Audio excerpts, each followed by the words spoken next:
जब कोई दुआ कबूल होने में वक्त लेती है तो तुम्हें लगता है कि बस अब कहानी ख़त्म हो गई, और फिर इंसान वो दुआ मांगना ही छोड़ देता है। मगर शायद कहानी तो वहीं से शुरू होती है, अल्लाह और इंसान की कहानी।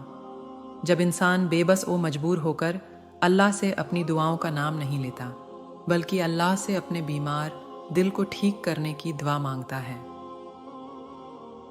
जब वो मौजज़े करेगा देखना, तब तुम हैरान हो जाओगे, और खुशी के बायस तुम्हारे लब्बों से मुस्कुराहट अलग नहीं होगी।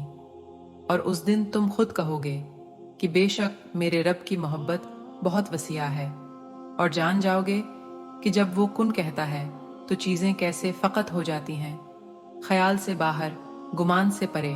बेशक अल्लाह वसीलों का महताज नहीं। और ये बात ज़हन नशीन कर लो कि किसी भी चीज़ का मिलना नामुमकिन नहीं। जो छीन लिया गया हूबहू वैसा ही दोबारा मिल भी सकता है। जो अब तक नहीं हो सका वो एक दुआ से हो भी सकता है। बस सब्र करो, और फिर देखना तुम्हें तुम्हारे सब्र का फल यूं मिलेगा कि तुम गम की सारी कड़वाहट भूल जाओगे।